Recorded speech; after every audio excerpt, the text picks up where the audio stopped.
आज हम पढ़ेंगे इंग्लिश लिटरेचर, जो है आपकी बुक है फर्स्ट फ्लाइट, उसका यूनिट 3 दी गई है 2 स्टोरीज अबाउट फ्लाइंग। उसका फर्स्ट चैप्टर पढ़ेंगे हिज फर्स्ट फ्लाइट, जो कि एक सीगल की स्टोरी है। वो क्या था कि बच्चा जो था वो बिल्कुल भी उड़ने के लिए हिम्मत नहीं कर पाता था एक सीगल का। तो उसके पेरेंट्स, उसके 2 भाई और 1 बहन उसको एनकरेज करते हैं कि भाई उड़, हम तो तेरे से छोटे हैं, हम भी उड़ रहे हैं। उसके पेरेंट्स भी, क्यों होता क्या है बेसिकली, आपने देखा भी होगा कि एक एज लिमिट होती है। मान लो कोई बच्चा 2-3 साल का हो जाए, चले ना, तो उसके पेरेंट्स को चिंता होगी। ऐसे ही सिमिलरली यहाँ पे बर्ड के केस में दिया गया है। आप देखते हो ना, सुनते होंगे एग्जाम्पल कि जी हमारा बच्चा तो 1 साल का ही घुटनिया चल गया था या पैर चल गया था, तो तुम्हारा 1.5 साल का हो गया, चला नहीं, अब दिखा लो इसे एक बार, कुछ कमजोरी होगा दी हड्डी वड्डी में, इस तरह का होता है। तो इसलिए वे भी क्या थे, चिंता में थे थोड़ा सा कि भाई ये उड़ क्यों नहीं रहा, इससे छोटे ये तीनों उड़ रहे हैं, ठीक है। तो वो उसको एनकरेज करते हैं। एनकरेज क्यों करते हैं? जैसा कि मैंने आपको बताया कि जो सबसे पहला काम होता है नींव रखने का, वो किसका होता है? पेरेंट्स का। पेरेंट्स ही होते हैं जो आपको किसी बच्चे को कहाँ पे लेके जाना है, गाइडलाइन सबसे पहले मोड़ने का काम वही करते हैं, क्योंकि बाद में कोई किस राह को पकड़ ले वो उनके हाथ में नहीं होता। लेकिन जो इनिशियल स्टेज पे जो ट्यूटर होते हैं बच्चे के, सबसे पहले वो कौन होते हैं? उसके पेरेंट्स होते हैं। तो ऐसा ही काम यहाँ सीगल की जो थे उसकी फैमिली ने करा, उसके मम्मी पापा, उसके भाई बहनों ने करा। वो उसको एनकरेज करा उन्होंने कि उड़ भाई। लेकिन जब उन्होंने देख लिया कि भाई इसमें तो हिम्मत ही नहीं है, ये बिल्कुल करना ही नहीं चाहता, तो उनकी फैमिली ने, जब वो परेशान हो गए कि बिल्कुल ये उड़ नहीं रहा, तो उसके पेरेंट्स ने क्या फैसला लिया कि हम इसको पनिश करेंगे। मैंने बताया आपको कि पनिश करने का मतलब ऐसा नहीं होता कि कुछ हथौड़ा लिया और उसके हाथ पैर तोड़ दिए, उन्होंने उड़ नहीं रहा तेरे पंखे काट देंगे ना। पनिश करने का मतलब उसे सबक सिखाना, अच्छी चीज़ों के लिए सबक सिखाना। कई बार आपके साथ भी बचपन में हुआ होगा, ठीक है, कि खाना नहीं मिला, कि ऐसा करेगा तो खाने नहीं देने का, ये सबक सिखाने के लिए होते हैं कि बच्चा ऐसी गलती ना करे, या कोई चीज़ काम अच्छा है तो उसे करे। तो उन्होंने क्या करा कि इसे जब खाना नहीं देंगे, ठीक है, तो ये खुद उड़ेगा, खुद कहेगा हमसे कि मुझे खाना चाहिए। क्योंकि भाई बर्ड की तो ज़िंदगी, पूरी ज़िंदगी, अगर वो उड़ेगा नहीं कोई बर्ड तो उसके तो ख़त्म है ज़िंदगी।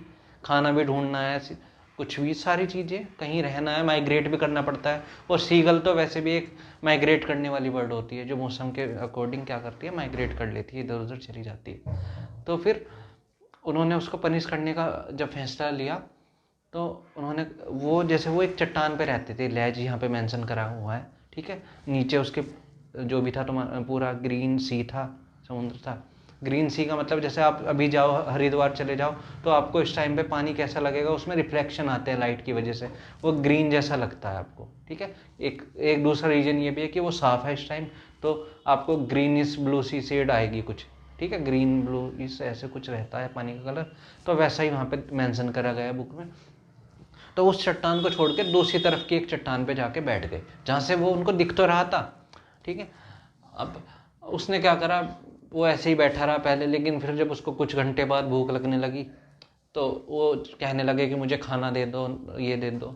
जब किसी ने उसकी बात पे कोई ध्यान नहीं दिया, फिर उसने सोचा कि मैं एक्टिंग कर लेता हूँ बेहोश होने की, उड़ना तो बस की था नहीं उसके, ठीक है। ये तो मैं बेहोश होने की एक्टिंग कर लूँगा, उड़ना तो मेरे बस के है नहीं, मैं गिर जाऊँगा उड़ूँगा तो, ट्राई भी नहीं करना मुझे तो। जब उसने बेहोश होने की एक्टिंग करी, किसी ने उस पर, कोई उसके पापा ने, उसके भाइयों ने, उसकी बहन ने, किसी ने ध्यान नहीं दिया। लेकिन माँ है, थोड़ा सा माँ का दिल सा पिघला, वो उसके पास ही देखा कि ये तो एक्टिंग कर रहा है, तो उन्होंने उसे सुना दी 2-4 बात, 2-4 गाली सुना दी कि भाई तेरे बस की नहीं है, करके खाना बस की नहीं है तेरे, ये है वो है, जो भी कहा होगा।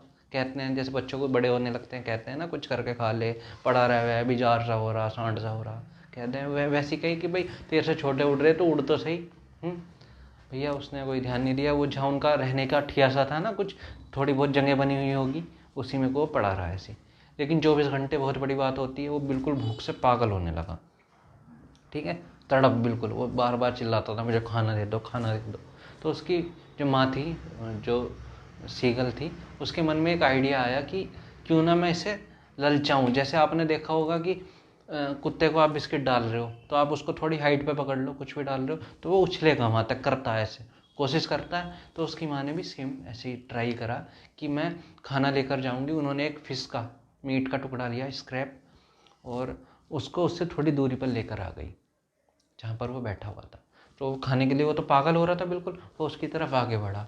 वो जैसे चट्टान के यहाँ पे कोने पे था, उसकी माँ क्या हुई, ऐसे मीट का टुकड़ा लिए हुए उल्टा थोड़ा सा पीछे हट गई, और वो भूख में इतना पागल हो रहा था, वो झपटा, जैसे झपटते हैं ना, ठीक है, या कूदा या उछला उसकी तरफ, तो क्या हुआ, वो नीचे गिर गया, क्योंकि वहाँ पे तो चट्टान ख़त्म हो चुकी थी, वो जो रहते थे यहाँ पे।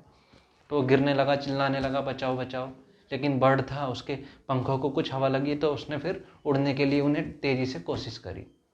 ठीक है, जैसे ही उसने कोशिश करी वो उड़ गया। भाई बर्ड हैं, उनके तो है ही ये काम उड़ने का ही है।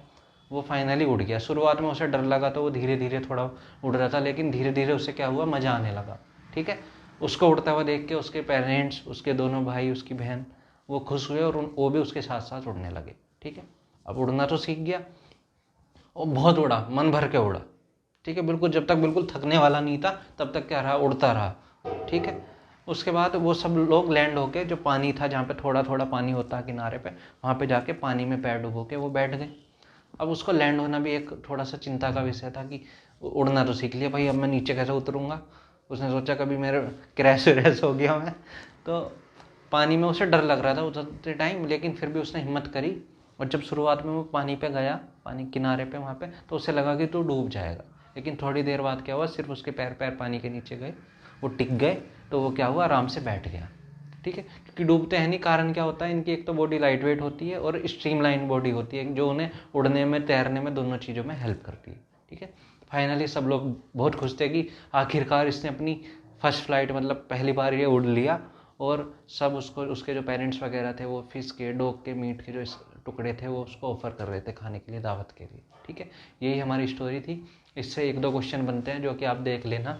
एक तो ये पेरेंट्स वाला मैंने बता दिया कि जो अगर आपको पेरेंट्स एनकरेज करेंगे जो भी, वही चीज़ें आप सीखते हो उसी काम को करने के लिए। एक होता है कि क्या बेनिफिट है आपके इनर स्ट्रेंथ के, भैया सेल्फ कॉन्फिडेंस आता है, डिटर्मिनेशन होता है, किसी भी चीज़ को सहन शक्ति बढ़ती है, एंथुसियाज्म, किसी काम को करने का जोश बढ़ता है, जुनून आता है। दूसरा, क्यों इंपॉर्टेंट है किसी भी फियर से ओवरकम करना, भैया इसलिए कि अगर आपने, जब तक आपको कोई काम करने के नहीं, आपको डर लगेगा। बचपन में आपने देखा होगा कि आप साइकिल स्टार्टिंग में डर लगता होगा कि गिर ना जाऊं, लेकिन जब तक चलाओगे नहीं, किसी चीज़ को बैलेंस बनाने नहीं सीखोगे, एक बार सीख गए तो उस चीज़ का डर खत्म। तो क्या होता है, किसी भी फियर को ओवरकम करना इसलिए ज़रूरी है कि उससे क्या होता है, आपका डर खत्म हो जाता है। फेलियर का डर नहीं रहता कि मैं फेल हो जाऊंगा तो ये नहीं हो पाया तो क्या करूँगा। ठीक है, ये हमारा ये चैप्टर था। Thank you so much. ठीक है, एक बार इसकी जो समरी है इसकी पूरे की रीडिंग कर लेना, कोई डाउट हो तो मुझे भेज देना पर्सनली। ठीक है, थैंक यू सो मच। डर क्या की जीत है? माउंटेन ड्यू भी और डर की